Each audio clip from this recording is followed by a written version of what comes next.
Hello hello hello. मेरा नाम है Sarthak Vera. I am a second year professional MBBS student in Calcutta National Medical College and hospital.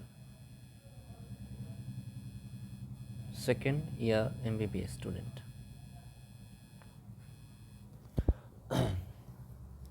I have cracked my NEET in 2 years ago and I have scored 99 percentile in my biology exam in NEET. And how many fraction I have forgot. Okay, so here we will start a series. तो हम लोग एक series start करेंगे जिससे हम लोग एक एक चैप्टर को आपके नीट से पहले हम 1 से आधे घंटे में कर लेंगे। और ये जब हम बात करेंगे एक किसी चैप्टर की तो हम केवल जिससे क्वेश्चन आते हैं उन उनके ही रिलेटेड बात करेंगे, है ना। तो ये आपको ध्यान में रखना है। तो हम शुरू करते हैं रिप्रोडक्टिव हेल्थ। ओके, तो हम इन्फॉर्मेशन से ही पहले स्टार्ट करते हैं। पहला इन्फॉर्मेशन हमारे पास क्या निकल के आता है कि WHO का फुल फॉर्म क्या है, ये सब लोग जानते होंगे, World Health Organisation. Okay, and what is reproductive health? Total wellbeing in all aspect of reproduction. मतलब सब सब एस्पेक्ट में ही अच्छा होना चाहिए, तभी हम बोलेंगे कि वो रिप्रोडक्टिवली हेल्दी है। जैसे कि फिजिकली हेल्दी होना चाहिए, इमोशनली हेल्दी होना चाहिए, बिहेवियरली हेल्दी होना चाहिए, सोशली हेल्दी होना चाहिए। ये डेफिनेशन किसने दिया है? ये WHO ने दिया है डेफिनेशन, है ना। और एक इम्पॉर्टेंट इन्फॉर्मेशन NCERT में ये गिवन है कि इंडिया है जो वर्ल्ड के पहले ग्रुप के देशों में आता है जिसने फर्स्ट रिप्रोडक्टिव प्रोग्राम्स लॉन्च किया था, है ना। ये एक इम्पॉर्टेंट इन्फॉर्मेशन आपको दिमाग में रख के चलना है, जिसमें क्या क्या प्रोग्राम्स आता है।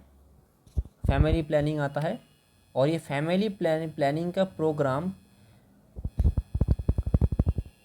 1951 में लॉन्च हुआ था। ये आपको याद रखना है, ये इम्पोर्टेंट इन्फॉर्मेशन है, यहाँ से क्वेश्चन आते हैं, इससे आप ये पॉइंट्स आपको याद रखना है ना।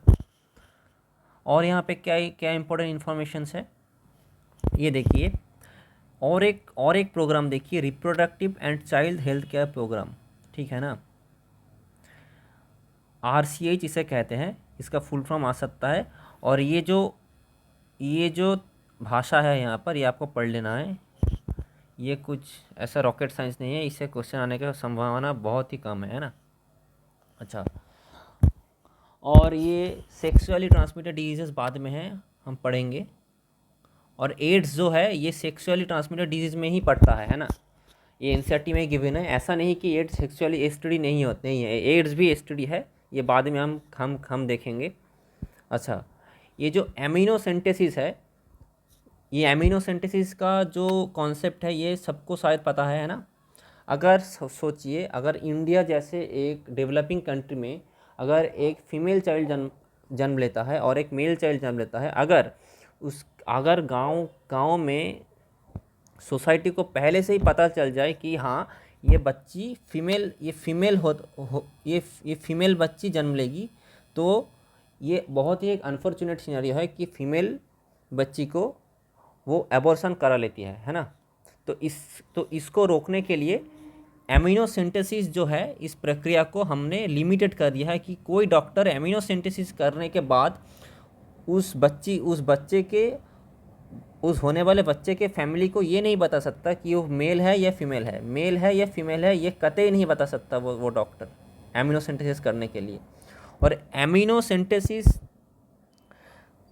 सिंथेसिस क्यों ज़रूरी है ये भी आपको जानना है। एमिनो सिंथेसिस एमनियोटिक फ्लूइड का सैंपल लिया जाता है मदर का, और उससे परीक्षण करने के बाद हमको क्या पता चलता है कि बच्चे को कोई जेनेटिक डिसऑर्डर है कि नहीं, Down syndrome, haemophilia, sickle cell anaemia, है ना। जिससे कि हम उस फिटस का सर्वाइबिलिटी का पॉसिबिलिटी हम डिटरमाइन कर सकते हैं। लेकिन इसका इल यूज़ क्या है? इसका इल यूज़ है कि वो बच्ची फीमेल या मेल है, इसका भी पता चल सकता है इससे। तो हमने क्या किया, हमने इस एमिनो सिंथेसिस के ऊपर बैन लगा दिया, है ना। अच्छा, हमारी गवर्नमेंट ने और क्या क्या किया है, सहेली ओरल कॉन्ट्रासेप्टिव पिल। अच्छा, सहेली ओरल कॉन्ट्रासेप्टिव पिल है और ये फीमेल के लिए है। आपको क्वेश्चन में देगा ये मेल या फीमेल के लिए है सहेली। सहेली नाम तो सबको पता है, लेकिन ये मेल या फीमेल ये हम पढ़ने के टाइम में ध्यान नहीं रखते हैं, ये हमका भूल हो जाता है ना। और सहेली कहाँ के साइंटिस्ट ने डेवलप किया था, central drug research institute CDRI, वो कहाँ पे स्थित है, वो लखनऊ पे स्थित है, ठीक है ना। ये दोनों इन्फॉर्मेशन इम्पॉर्टेंट है। ओके, तो population stabilisation and birth control, तो यहाँ से हम क्या क्या जान सकते हैं इन्फॉर्मेशन।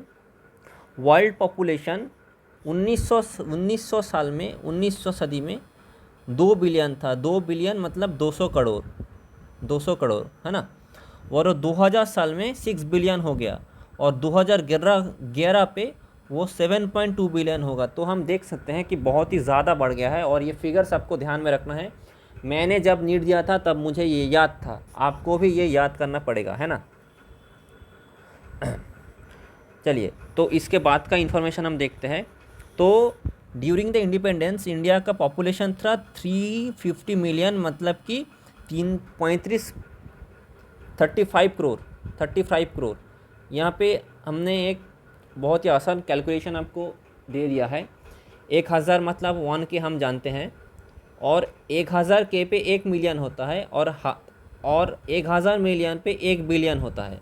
और अगर हम इंडियन कैलकुलेशन सिस्टम में समझे तो 1 बिलियन का मतलब होता है 100 करोड़, और 1 मिलियन का मतलब होता है 10 लाख।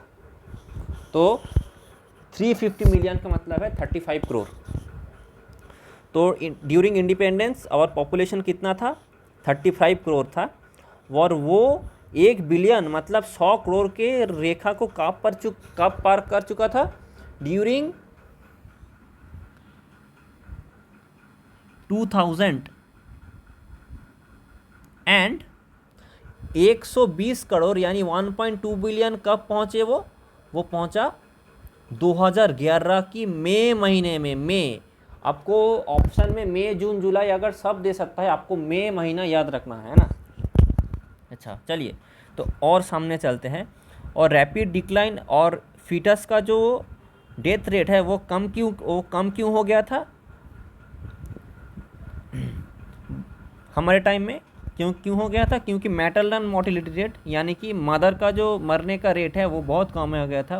और इन्फेंट मोर्टिलिटी रेट, प्रेगनेंसी के टाइम में जो फीटस और बेबी का डेथ हो जाता था वो ऑकरेंस बहुत ही रेयर हो चुका है हमारे टाइम में। तो हमारा पॉपुलेशन बहुत ही ज़्यादा ग्रो कर रहा है ना। और हमारा जो रिप्रोड्यूसेबल एज ग्रुप है, यानी कि जो यंग एज ग्रुप है, उसका भी पॉपुलेशन बहुत बड़ा हो चुका है, जिसका असर हमारे पॉपुलेशन पे भी पड़ रहा है।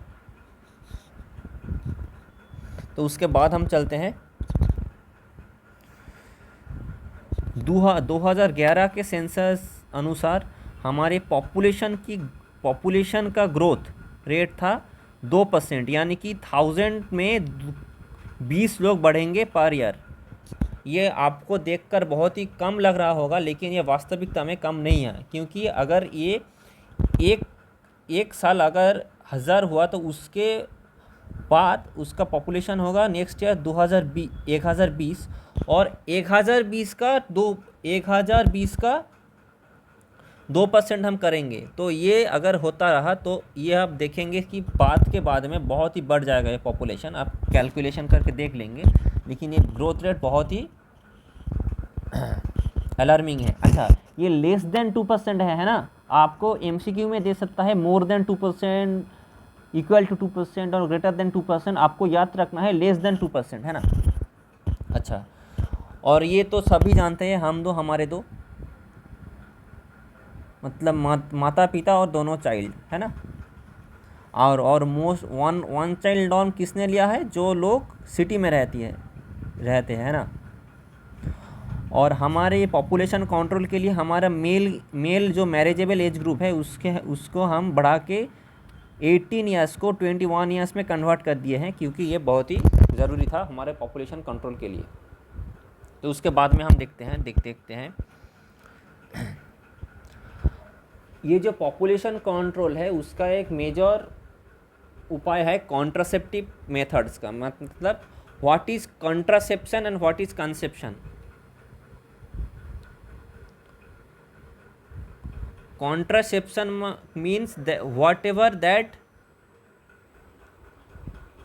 whatever that does not let pregnancy to be happen, मतलब ये प्रेगनेंसी को बाधा प्रदान करता है कॉन्ट्रासेप्शन। और what is conception. Conception means जो फर्टिलाइजेशन को बढ़ावा प्रदान करता है, मतलब जो फैक्टर फर्टिलाइजेशन को पॉजिटिवली रेगुलेट करता है उसको हम कंसेप्टिव फैक्टर्स कहेंगे। और जो फैक्टर और जो मेथड प्रेगनेंसी को हमारे बाधा पहुंचाएंगे उसको हम क्या कहेंगे, कॉन्ट्रासेप्शन मेथड। तो दोनों भाषा हैं, कॉन्ट्रासेप्शन और कॉन्सेप्शन, इसको ध्यान में रखते हुए चलेंगे हम। अच्छा, तो कॉन्ट्रासेप्टिव मेथड्स हमारे पास क्या क्या है। Natural, traditional, barrier, IUD, oral contraceptive, injectables, implants and surgical methods. इसको हम डिटेल्स में पढ़ेंगे। यहाँ पे हम लोग डिटेल्स में नहीं पढ़ेंगे, हम लोग सिर्फ यहाँ पे इन्फॉर्मेशन पे ध्यान रखेंगे, है ना। नेचुरल मेथड्स क्या है। पीरियोडिक एब्स्टिनेंस, इसका मतलब हमारी मेंस्ट्रुअल साइकिल के 10 to 17 डेज के अंदर हम लोग सेक्स नहीं करेंगे, जिसका मतलब क्या, उस टाइम क्या होता है, उस टाइम ओव्यूलेशन होता है। इसका मतलब हम लोग ओव्यूलेशन के टाइम पर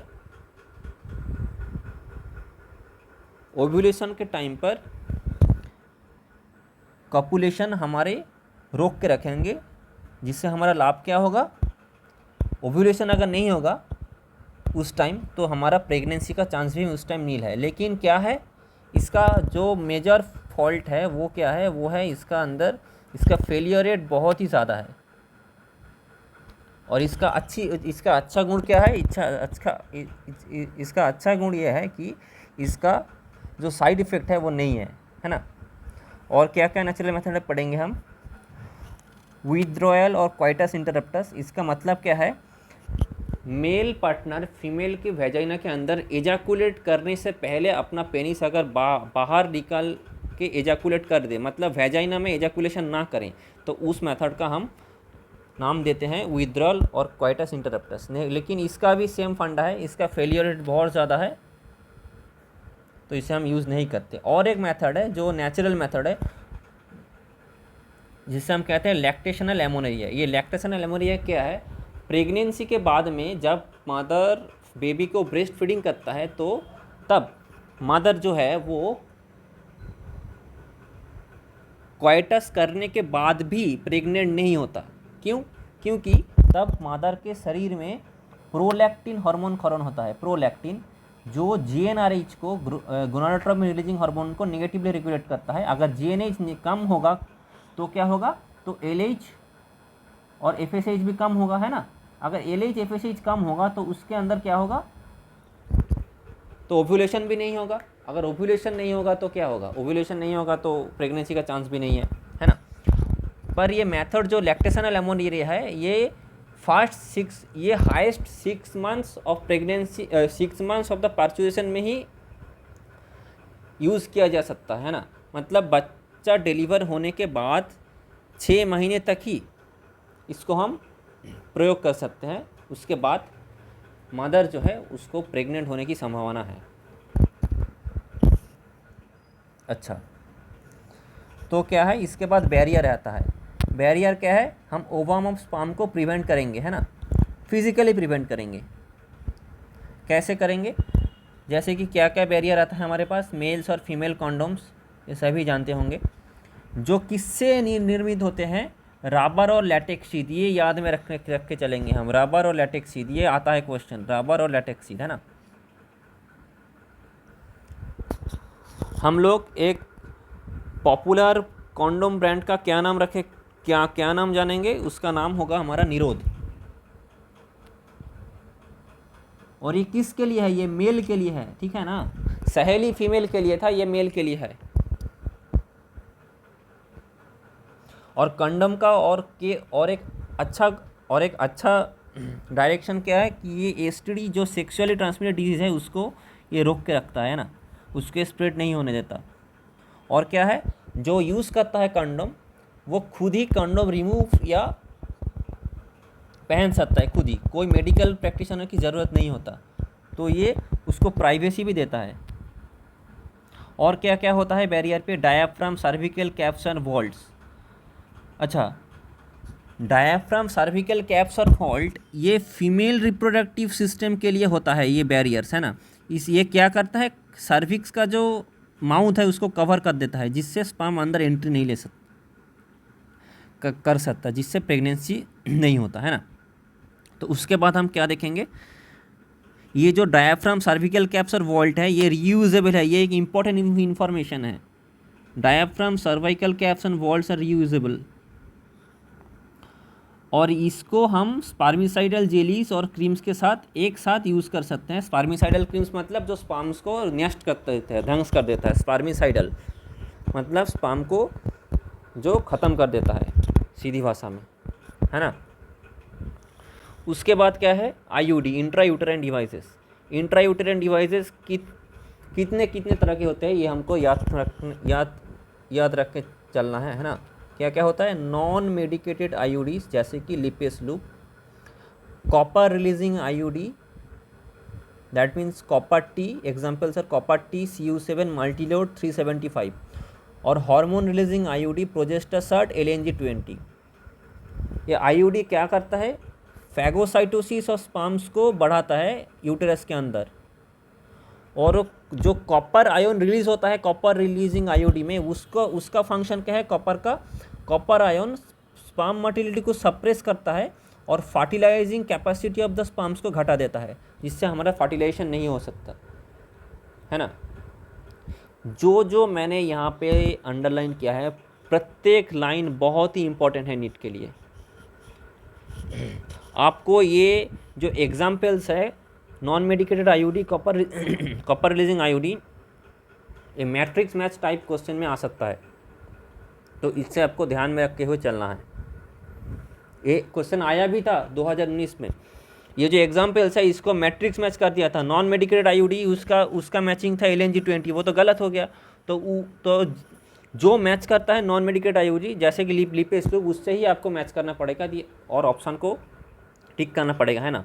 तो ये सब आपको जानना ज़रूरी है। और आईयूडी का काम भी बहुत इंपॉर्टेंट है, फैगोसाइटिस ऑफ स्पर्म, और कॉपर आयन क्या करता है, suppress sperm motility and fertilising capacity of sperms को घटा देता है। और जो हार्मोन रिलीजिंग आईयूडी है उसका एक एडिशनल फंक्शन है, क्या है, यूटेरस को इम्प्लांटेशन का जो एनवायरनमेंट है उसको अनसुइटेबल कर देता है स्पर्म के लिए, जाइगोट के लिए, जिससे वो जाइगोट अगर फॉर्म भी हो जाता है वो यूटेरस में इम्प्लांट नहीं हो सकता, और जो स्पर्म सर्विक्स में एंट्री करता है उसको होस्टाइल कर देता है सर्विक्स को, मतलब सर्विक्स में स्पर्म एंट्री नहीं कर सकता है। ये किसका फंक्शन हो गया, ये है हार्मोन रिलीजिंग आईयूडी का function. The function of hormone releasing IUD is it makes uterus unsuitable for implantation and the cervix hostile for sperms. Hostile मतलब unsuitable for entry of sperms, है ना। और एक इम्पॉर्टेंट इन्फॉर्मेशन आपको अगर कोई पूछे MCQ में, what is the ideal contraceptive, आपको बताना है आईयूडी, है ना। ये NCERT में दिया हुआ है, देखिए मैं अंडरलाइन कर देता हूँ, ये IUD is the ideal contraceptive. और इंडिया में most widely used accepted method for contraception क्या है, ये भी आईयूडी है। ये देखिए, ये भी लाइन NCERT में दिया हुआ है, इसको हम दिमाग में रखे हुए चलेंगे। ओके, अच्छा, तो इसका बाद हम देखेंगे यहाँ पर, यहाँ पर क्या है, यहाँ पर है हमारा जो पिल्स होता है, जो सेक्स पिल्स होता है वो कैसे काम करता है। हम आइदर हम सेक्स पिल्स में प्रोजेस्टेरॉन रखते हैं या प्रोजेस्टेरॉन प्लस ईस्ट्रोजन का कॉम्बिनेशन रखते हैं, जिसको हम सेक्स पिल में यूज़ करते हैं। और इसको ये कैसे फंक्शन करता है ये भी हमको दिमाग में रखना है ना।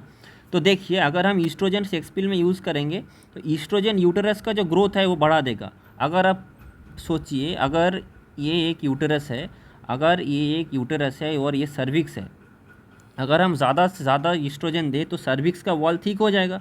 अगर ये ज़्यादा ठीक हो जाएगा ऐसे, तो यहाँ से क्या स्पर्म अंदर एंट्री ले सकती है?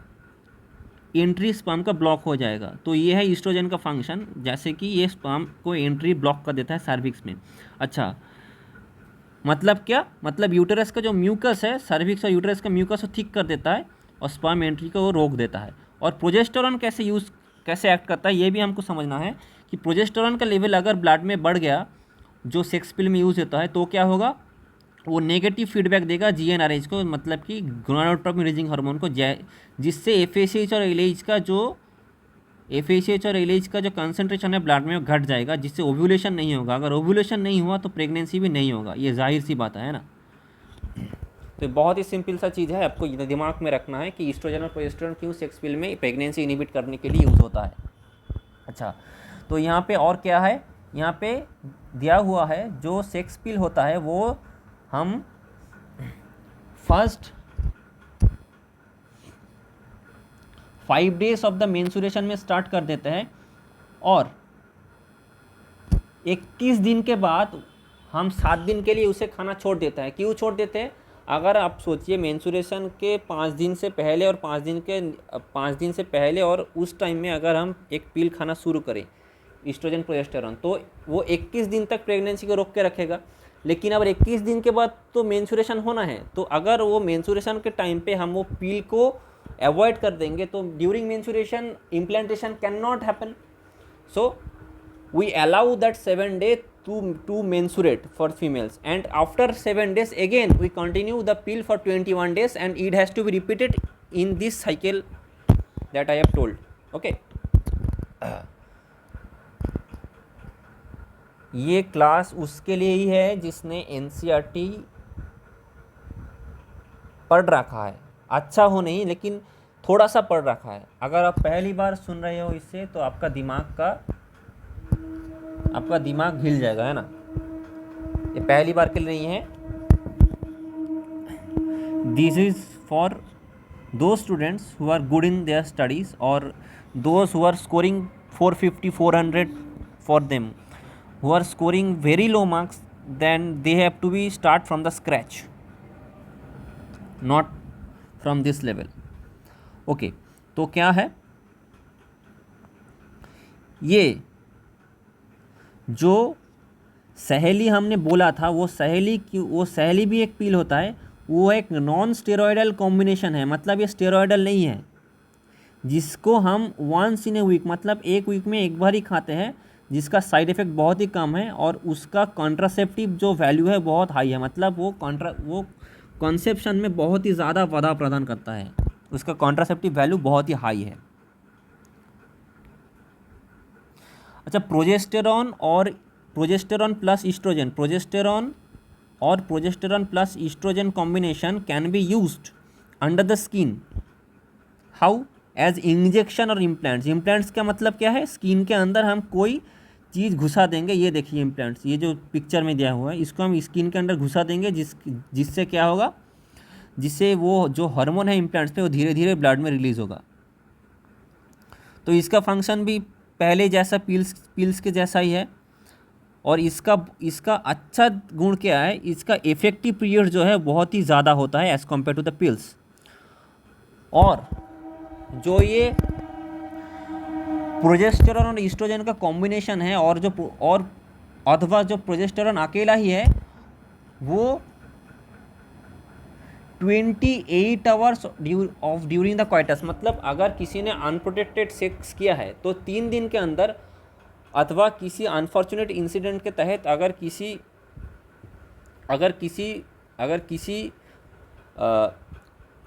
वुमेन का अगर रेप होता है, तो हम प्रेगनेंसी रोकने के लिए उस समय क्या यूज़ करते हैं? वो सेम प्रोजेस्टेरॉन प्लस ईस्ट्रोजन का कॉम्बिनेशन यूज़ करते हैं। लेकिन दिमाग में ये रखना है कि वो तभी यूज़ करें, तभी कार्यकर होगा अगर हम उसे 72 आवर्स के पहले देंगे, है ना।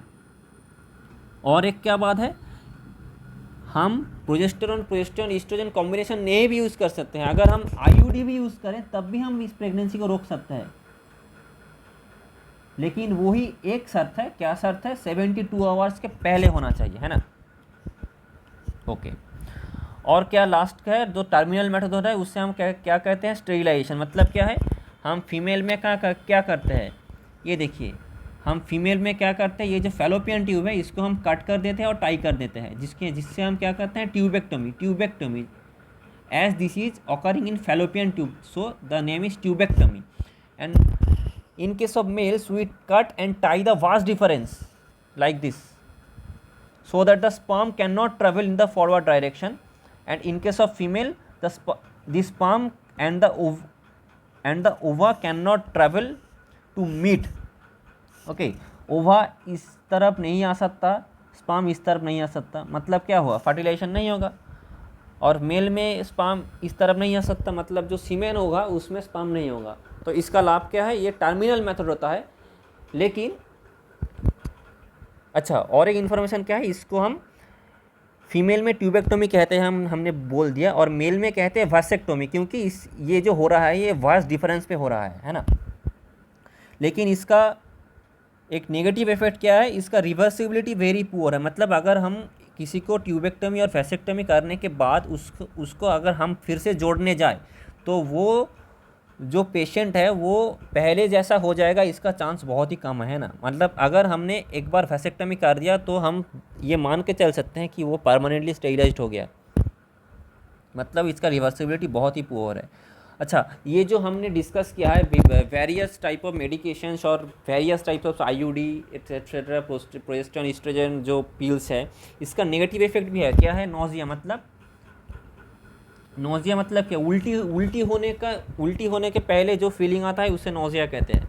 और एब्डोमिनल पेन होता है। ब्रेक थ्रू ब्लीडिंग, मतलब ब्लीडिंग होता है यूट्रस से। इरेगुलर मेंस्ट्रुअल ब्लीडिंग, मेंस्ट्रुएशन हमारा इरेगुलर हो जाता है। और ब्रेस्ट कैंसर भी होने की चांसेस है ना। इसके बाद हमारा आता है मेडिकल टर्मिनेशन ऑफ प्रेगनेंसी। हम केवल यहाँ पे इम्पोर्टेंट इन्फॉर्मेशन पे ही लिमिटेड रहेंगे। मेडिकल टर्मिनेशन ऑफ प्रेगनेंसी मतलब क्या? बेबी फुल टर्म होने से पहले ही उसे हम अबॉर्ट करते रहे हैं, तो उसके कहते हैं medical termination of pregnancy. Whole world में per year 45 to 50 million MTP होता है, जो क्या होता है 1/5 of the total number of concept pregnancy. मतलब अगर 5 चाइल्ड जन्म लेता है तो उसके अंदर एक चाइल्ड का MTP हो जाता है। ये बहुत ही अलार्मिंग चीज़ है ना। इंडिया ने MTP को लीगलाइज किया है 1971 पे, 1971, and there are strict conditions to avoid its misuse. Misuse क्या है हमको सबको पता है। अगर किसी को पता चल जाए कि उससे उसके लड़की होने वाली है, तो इंडिया में बहुत सारी जगह है ऐसी जो उस चाइल्ड को अबॉर्ट कर देती है ना। ये बहुत ही एक अनफॉर्चुनेट चीज़ है। अच्छा, उसके बाद क्या है? उसके बाद यहाँ पर हमारा आता है, हाँ, ये जो हमारा MTP होता है फर्स्ट ट्रिमेस्टर में, यानी कि फर्स्ट टू थर्ड मंथ, मतलब 3 महीने के अंदर जो MTP अगर किया जाए तो वो सेफ़ है। लेकिन अगर सेकेंड ट्रिमेस्टर के अंदर किया जाए तो वो बहुत रिस्की हो जाता है। मतलब 3 to 6 मंथ के अंदर अगर हम MTP करने की सोचते हैं तो बहुत ही रिस्की हो जाता है, both for mother and child. और हमको अपने पढ़ाई है एमिनोसिंथेसिस में, अगर किसी को पता चल जाए कि वो फीमेल चाइल्ड है, तो there is a possibility in India that the female child will be aborted by its family. So we have taken measures against the amniocentesis to protect the female childs from abortions. अच्छा, sexually transmitted diseases, उसका और एक नाम है sexually transmitted infections, उसका और एक नाम है वेनेरियल डिजीजेस। सभी एक है ना, यहाँ पे सब लिखा हुआ है। Venereal diseases, reproductive tract infection, sexually transmitted infection, sexually transmitted diseases सभी एक है। आपको यहाँ पे जानना है कि इसका जो एग्जाम्पल्स है वो क्या क्या होता है, ये इम्पॉर्टेंट है आपके एस्पेक्ट में क्या है। देखिए, gonorrhoea, syphilis, genital herpes, chlamydiasis, genital warts, trichomoniasis, hepatitis B and AIDS. Gonorrhoea, syphilis, genital herpes, chlamydiasis, genital warts, trichomoniasis, hepatitis B and AIDS, ये सब आपको जानना पड़ेगा। अगर एमसीक्यू में दे देता है कि कौन सा एसटीडी है कौन सा नहीं है, तो ये आपको दिमाग में रखते हुए चलना है एग्जामिनेशन हॉल पे कि यहाँ पे क्या क्या दिया हुआ है, तो उसको ही आपको टिक करना है ना। ये होता है, ये हो सकता है। और ये भी क्वेश्चन हो सकता है, आपको 10 रोग का नाम दे दिया है और आपको सिलेक्ट करने के लिए बोल दिया है कि कितने इनमें से कितना रोग एसटीडी है, 3 या 4 या 5 हो, तो आपको ये जानना पड़ेगा कि कितना रोग एसटीडी होता है, जो यहाँ पर लिस्ट दिया हुआ है ना।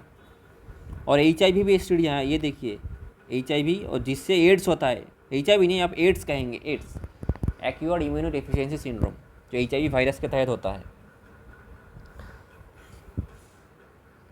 अच्छा, और जो हेपेटाइटिस बी और HIV है, ये इंजेक्शन नीडल्स और सर्जिकल इंस्ट्रूमेंट से भी छड़ाता है ना। अगर सोचिए किसी एक HIV पॉजिटिव पेशेंट ने अगर एक नीडल यूज़ किया है और एक और इंसान ने उसी नीडल को यूज़ कर दिया, तो जिस इंसान को HIV नहीं था जिसने यूज़ किया उसे भी HIV हो जाएगा। ऐसा नहीं कि ये सिर्फ सेक्स करते वक्त ही ट्रांसमिटेड होता है। और कौन कौन सा एसटीडी क्यूरेबल नहीं है, ये भी इंपॉर्टेंट है। कौन कौन सा है? Hepatitis B, genital herpes and HIV infection, ये तीनों क्यूरेबल नहीं है, और बाकी सब जो यहाँ पे हमने पढ़ा है वो क्यूरेबल है ना। ये भी आपको दिमाग में रखते हुए चलना है। अच्छा, जो एसटीडी है वो फीमेल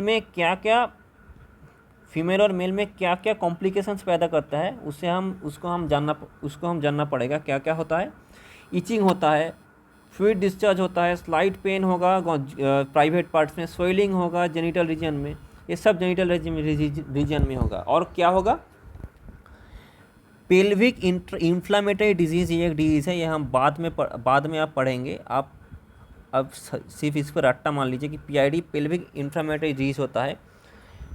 एबॉर्शंस हो सकता है फीमेल्स में, अगर कोई एसटीडी फीमेल में है, अगर वो प्रेग्नेंट हो जाता है तो उसको एबॉर्शन भी हो सकता है उस फीमेल का। स्टिल बर्थ होता है। What is still birth? Still birth मतलब नॉर्मल जो चाइल्ड का बर्थ होता है वो 9 महीने में हो जाता है ना, 9 महीने में हो जाता है, वो नॉर्मल है। लेकिन सोचिए अगर किसी चाइल्ड का बर्थ 6 महीने, 5 महीने, 4 महीने, 7 महीने में होता है, मतलब मैच्योर होने से पहले अगर चाइल्ड का बर्थ हो जाता है, तो उससे हम स्टिल बर्थ कहते हैं। और ये होता क्यों है? होता है ये एसटीडी के तहत ही है। और एक्टोपिक प्रेगनेंसी, वो क्या है एक्टोपिक प्रेगनेंसी? एक्टोपिक प्रेगनेंसी मतलब हमारा जो जाइगोट है वो इम्प्लांटेशन होने का नॉर्मल जो प्लेस है ये यूटेरस है। लेकिन अगर वो जाइगोट, सोचिए अगर यूटेरस में इम्प्लांट ना होकर वो फैलोपियन ट्यूब में इम्प्लांटेड हो जाए, तो क्या होगा? वो फीटस मैच्योर होने से पहले ही मर जाएगा। रैदर फीटस को अगर हमने मैच्योर होने दिया फैलोपियन ट्यूब में इम्प्लांटेशन होने के बाद, तो मदर का भी जो है उस मरने का चांसेस रहता है। तो ये क्यों होता है? ये भी एसटीडी के लिए ही होता है। तो ये सारी कॉम्प्लिकेशंस हमको ध्यान में रखते हुए चलना है। और जो एसटीडी का सबसे ज़्यादा dangerous affected child age group है वो है 15 to 24 ईयर्स, मतलब 15 to 24 ईयर्स का एज ग्रुप में ही सबसे ससेप्टेबल होता है, मतलब सबसे ज़्यादा प्रोन होता है वो एसटीडी कैच करने के लिए। ये आपको दिमाग में रखते हुए चलना है, ये भी इंपॉर्टेंट इन्फॉर्मेशन है। और एसटीडी को हम प्रिवेंट कैसे कर सकते हैं? Avoid sex with unknown partners और multiple partners, always use condoms during the coitus, and अगर हमको कोई सिम्टम्स आता है तो हम क्वालिफाइड डॉक्टर्स के ही पास जाएंगे, है ना, कोई किसी और के पास नहीं जाएंगे। अच्छा, इनफर्टिलिटी का यहाँ पे बहुत सारा लिखा हुआ है, लेकिन एक डेफिनेशन यहाँ पे समरी पे लिखा हुआ है, उसको आप गौर करेंगे हम लोग। क्या लिखा हुआ है? Infertility is inability to conceive और produce the children even after 2 years of unprotected sexual cohabitation, that is called infertility. मतलब अगर कोई कपल 2 ईयर से कपुलेशन कर रहा है अनप्रोटेक्टेड उपाय में, तब भी वो चाइल्ड धारण करने में असक्षम रहे हैं, तो उसको हम इनफर्टिलिटी कहते हैं।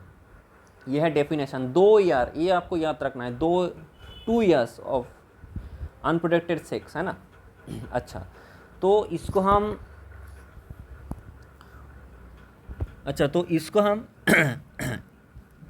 कैसे साइंस के तहत इसको हम इनफर्टिलिटी को हम जो पेरेंट्स हैं उसके हम कैसे चाइल्ड प्रदान कर सकते हैं, तो उसके तहत हमारे पास कुछ टेक्नोलॉजी है जिसे हम असिस्टेड रिप्रोडक्टिव टेक्नोलॉजीज कहते हैं, ART, असिस्टेड रिप्रोडक्टिव टेक्नोलॉजीज। अच्छा, तो क्या है in vitro fertilization? In vitro का मतलब है बॉडी के अंदर, और इन विवो दोनों टर्म होता है। इन विट्रो मतलब बॉडी के अंदर और इन विवो मतलब बॉडी के बाहर। इन विट्रो और in vivo, just a second, in vitro और इन विवो। इन विट्रो मतलब बॉडी के अंदर, इन द बॉडी, एंड विट्रो मतलब इन विवो मतलब VIVO मतलब आउटसाइड द बॉडी, है ना। ओके, तो यहाँ पे क्या है, यहाँ पे कहते हैं इन विट्रो फर्टिलाइजेशन। मतलब मैंने यहाँ पे एक मिस्टेक कर दिया है, 1 मिनट रुकिए, मैंने गलत चीज़ आपको बोल दिया है। इन विट्रो का मतलब है बॉडी के बाहर, मैंने उल्टा बोल दिया। इन विट्रो मतलब है बॉडी के बाहर, और जो इन विवो है उसका मतलब है इनसाइड द बॉडी, है ना। इसको ठीक कर लीजिए। इन विट्रो मतलब आउटसाइड द बॉडी और इन विवो मतलब इनसाइड द बॉडी। ओके, तो यहाँ पे हम देख के चलेंगे इन विट्रो फर्टिलाइजेशन मतलब क्या।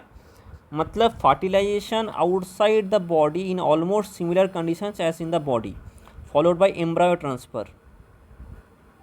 मतलब हम बॉडी के बाहर में फर्टिलाइजेशन कराएंगे और एम्ब्रायो मदर के जो फैलोपियन ट्यूब है उससे हम उस पर हम ट्रांसफ़र कर देंगे और मदर प्रेग्नेंट हो जाएगा। ये सीधा सा फंडा है। और हम क्या कर सकते हैं, और ये भी कर सकते हैं हम टेस्ट ट्यूब बेबी के तहत ओवा फ्रॉम द वाइफ और डोनर हम कलेक्ट करेंगे, और स्पर्म फ्रॉम द हस्बैंड और डोनर हम कलेक्ट करेंगे, और हम जाइगोट प्रोड्यूस करेंगे लेबोरेटरी के अंदर आर्टिफिशियल उपाय में। और उस जाइगोट को अगर वो 8 ब्लास्टोमियर से कम होता है तो उसको हम फैलोपियन ट्यूब में प्लेस करेंगे। अगर 8 ब्लास्टोमियर तक होता है तो उसको हम फैलोपियन ट्यूब में प्लेस करेंगे, जिसका नाम है zygote intra Fallopian transfer, GIFT। मतलब जाइगोट को हम फैलोपियन ट्यूब के अंदर प्लेस कर रहे हैं। और अगर उसका जो सेल संख्या है, अगर वो 8 सेल्स से ज़्यादा हो जाता है तो हम क्या करेंगे, तो उससे हम यूटेरस के अंदर प्लेस करेंगे। तो उससे हम क्या कहेंगे, इंट्रा यूटेराइन ट्रांसफ़र। नाम में ही सब रखा हुआ है ना, ये बहुत ही आसान है। इंट्रा यूटेराइन ट्रांसफ़र, 8 सेल से ज़्यादा ब्लास्टोमियर यूटेरस पे transfer. Zygote intra Fallopian transfer 8 cell से कम और 8 सेल तक, 8 सेल से कम नहीं, 8 सेल तक। अगर आपको कहे कि 8 ब्लास्टोमियर होता है तो आप कहाँ पे प्लेस करेंगे, NCERT के अनुसार आप 8 ब्लास्टोमियर वाले को भी फैलोपियन ट्यूब में प्लेस करेंगे, है ना। मगर अगर 9 ब्लास्टोमियर हो जाए तो उससे हम यूटेरस में प्लेस कर देंगे।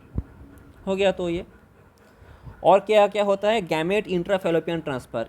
ये पहले ही मैंने ज़्यादा बोल दिया था वहाँ पे कि गैमेट को अगर हम फैलोपियन ट्यूब के अंदर पास कर देंगे, गैमेट को, मतलब अगर सोचिए अगर किसी मदर ओवा प्रोड्यूस नहीं कर सकता लेकिन वो प्रेग्नेंट हो सकती है, तो हम क्या करेंगे, हम किसी और डोनर से ओवम लेकर उस गैमेट को हम मदर के फैलोपियन ट्यूब के अंदर पास कर देंगे और स्पर्म इंसेमिनेट करके यूटेरस के अंदर हम उस मदर को प्रेग्नेंट कर देंगे, जो ओवा प्रोड्यूस नहीं कर सकता लेकिन वो प्रेग्नेंट हो सकती है।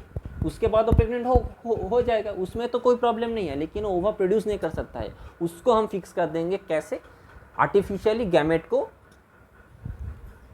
हम क्या करेंगे, फैलोपियन ट्यूब में ट्रांसफ़र कर देंगे। और क्या क्या होता है इंट्रासाइटोप्लाज्मिक इंजेक्शन, मतलब क्या, हम लेबोरेटरी में ओवा लाएंगे और वो जो स्पर्म है उस स्पर्म को हम इंजेक्ट कर देंगे ओवम में, जिससे क्या होगा, फर्टिलाइजेशन हो जाएगा। और आर्टिफिशियल इंसेमिनेशन किसके तहत है, अगर कोई मेल पार्टनर का स्पर्म काउंट बहुत कम होता है तो उस मेल पार्टनर को हम आर्टिफिशियल इंसेमिनेट करके, एक कंटेनर होता है उसके अंदर हम स्पर्म को स्टोर करेंगे, either from the male partner who have a very low sperm count और ए हेल्दी डोनर, दोनों हो सकता है। मेल पार्टनर से भी हम आर्टिफिशियल इंसेमिनेशन करा सकते हैं, अगर मेल पार्टनर से नहीं हुआ तो हम हेल्दी डोनर से भी कलेक्ट कर सकते हैं स्पर्म, जिससे हम एक स्टोर करेंगे टेस्ट ट्यूब में, और हम आर्टिफिशियल इंसेमिनेशन करेंगे यूटेरस और वेजाइना में, जिससे कि इंट्रा यूटेराइन इंसेमिनेशन होगा और वो लेडी प्रेग्नेंट हो जाएगी। हो गया ये सीधी सी बात। और ये जो टेक्निक्स है ये बहुत ही कॉस्टली है, तो ये स्वाभाविक रूप से बहुत ही जो अमीर लोग हैं उन लोगों के अंदर ही बहुत ही प्रचलित है। तो हम क्या करेंगे, सीधी सी उपाय में, अगर हमारे इंडिया में बहुत ज़्यादा जो है चाइल्ड है जो अनाथ है, जिनका कोई मम्मी पापा नहीं है, तो हम क्या कर सकते हैं, उनको एडॉप्ट भी कर सकते हैं। ये बहुत ही फिजिबल उपाय है ना, एडॉप्शन। ये एडॉप्शन हम क्यों इनकरेज करते हैं, क्योंकि our laws permit legal adoption and it is as yet one of the best method for couples to looking into parenthood. जिनका बच्चा नहीं हो रहा है वो एडॉप्शन के तहत सबसे आसान उपाय में वो अपना पेरेंटहुड खोज सकते हैं, है ना। ये बहुत ही एक अच्छा उपाय है। थैंक यू, मैंने ये ज़्यादा नहीं खींचा। I hope this helps because I have prepared for need also and this is the gist of the chapter. Thank you very much.